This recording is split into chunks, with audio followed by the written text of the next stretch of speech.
Hello, everybody, and welcome back to Taste of Reality. My name is Queenie, for those who don't know me, and I don't know if you can tell in my voice, but my voice has been gone for the last couple days, so it's slowly coming back.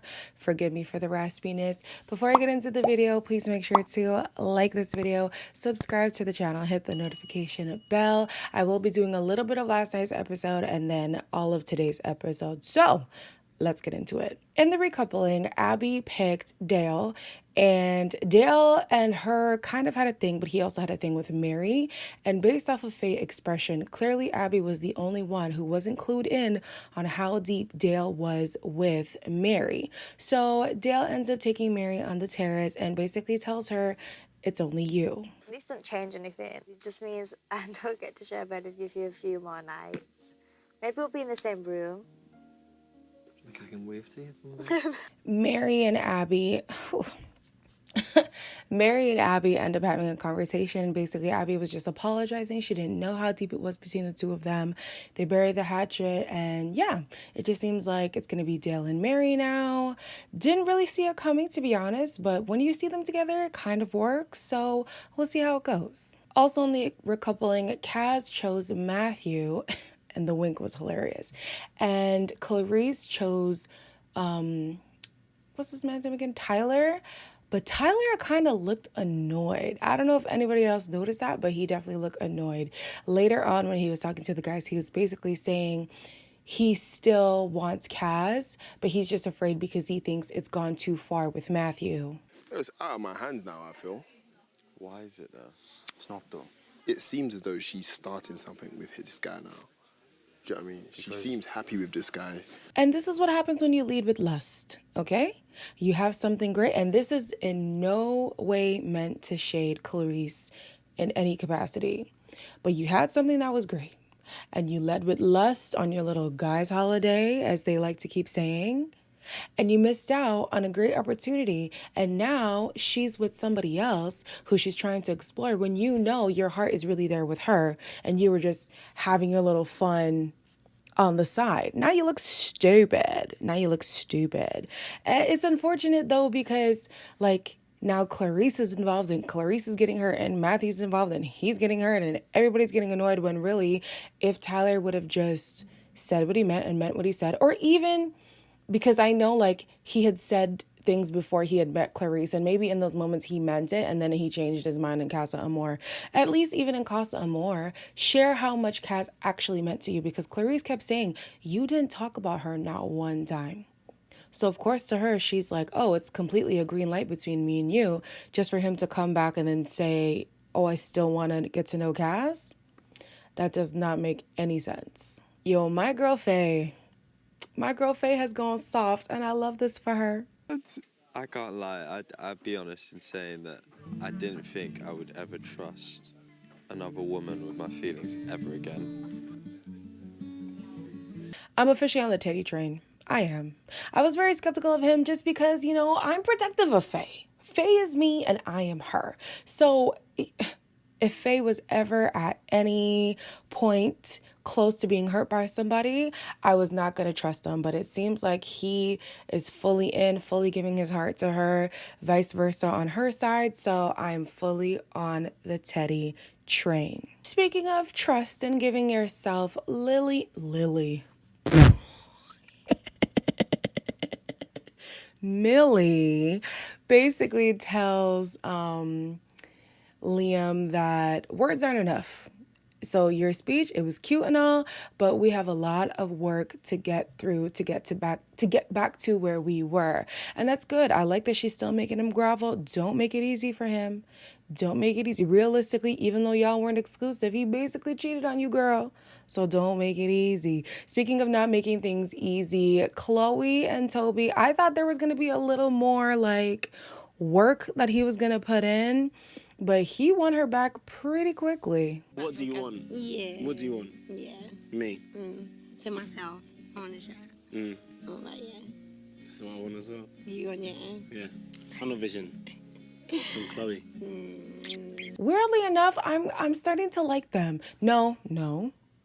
I'm starting to like Chloe, and by extension, Toby. Toby is growing and maturing, and he's experiencing feelings he's never felt before.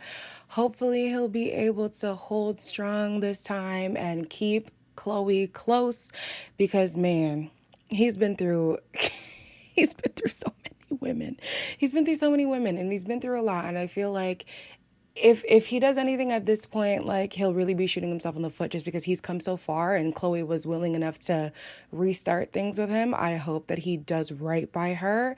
He says he's tunnel vision on her. Let's see if he can keep it up. Hugo's back to his wasteman antics. I'm used to being with people that like want to hug me in the daytime and want to just sit and chill and want to talk to me, and I don't feel like he does that. So weird. Listen, I don't know what spark he keeps talking about, but Hugo, grown as you are, a whole educational facilitator, a teacher. Well, apparently not anymore. But by profession, that's your job. How do you not understand that life is not a fairy tale? Love requires work. Love requires effort. Love requires deliberate action. And the fact that he thinks all you have to do to get somebody is just participate in the chase, and then once you secure that person, there's no more work that needs to be done. No, you still need to pursue that person, even if they are your person now. And also, Amy is not your person still. You're still dating. How has he already stopped putting in the work because there's just no spark? There's just no... It's not there because you're not trying to make it there. You're telling me with all these women that have come in and out the villa, it's their fault that there's not a spark? I don't know who he's blaming the lack of spark on, but like this excuse is tired.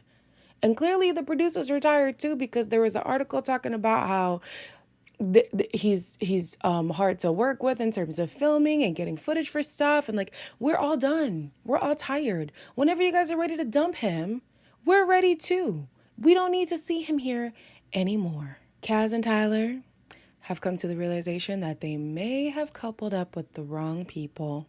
I want you back. Oh, do you? I miss you. Yeah, I made my decision. You know, I miss how we used to be. Mm-hmm.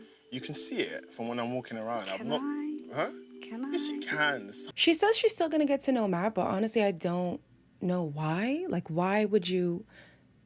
Why? You know you want Tyler. And I get it, he hurt you, but if there's more attraction to Tyler than there is to Matt, regardless of how the feelings are, let Matt go. Let that man go.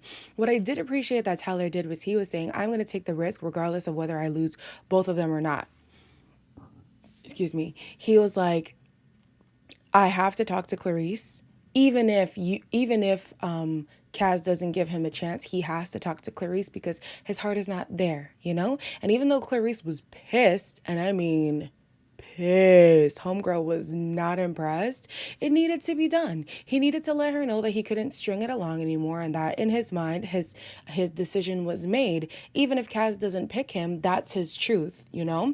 And that's what I've been saying this whole time. You're not supposed to wait for somebody to make a decision for you to then make your decision. I feel like you make your decision and let that be that. In the same way that back when Liberty and Jake were becoming official and Liberty said, I love you, Jake didn't say it back, but that does not change the I love you that Liberty shared. She still loves him, whether or not he shared back, I love you too. You know what I mean? So I did appreciate Tyler for doing that. He also had a conversation with Matt, basically telling him that the door's still open on both their ends. And I feel like he could have kept the information of Kaz's door still being open, just because that was for her to say to him and not for Tyler to say to him. But yeah, this kind of started a snowball effect of drama, because Kaz and why am I forgetting these people's names? Kaz and Matt then had a conversation, and yeah, it didn't go well. I said it's early days. It's early days. We're getting to know each other, like we said. And it's not that serious. You know what? Screw this for a second. I need to cool down because you're pissing me off. Like I said before, I don't understand why she's entertaining both. You want Tyler, pick Tyler. Let Matt go. And he can tell your heart is in two places at one time. Even though it does kind of seem like she is putting her all into Matt, like affection wise, the words aren't matching up, because you're seeing her cry over this guy and you're seeing her say things like out of anger and frustration towards him, and you're hearing him saying that the door's still open, but she's talking about, oh, it's 100% with you. It can't be. It can't be. But then also, Matt is in the wrong for saying things like, oh, it's not that serious, or it's early days or whatever. But then you're getting upset at her for still keeping her options open. I genuinely don't know who to side with in this scenario. Like, Kaz is not really being fully transparent. Neither is Matt. I feel like he has more feelings than he wants to admit, and he's afraid of being hurt, which is fine, but just express that so we know where we're at. I honestly might be with Tyler at this point. Did not think I'd be on Tyler's side, but he's the only one after the fact, because it started because of him, but he's the only one who is living in his truth, doing whatever is authentic to him, regardless of what the consequence might be. And that's the side that I gotta stick with. There is a surprise dumping situation. They leave us on a cliffhanger, but the people in the bottom are Tyler and Clarice, Hugo and Amy, and Mary and Sam. Yeah. There's 2 guys and 2 girls going home, and selfishly, I want them to keep Tyler and Mary. I want to see how those 2 love stories go. The rest couldn't care for. Hugo, you've had enough time. You've had enough time. If it's that real with Amy, go ahead and try it outside the house. But in here, we don't need your energy here anymore. Until the next episode, guys, as always, please make sure to like, comment, share, and subscribe. And I'll see you guys in the next one.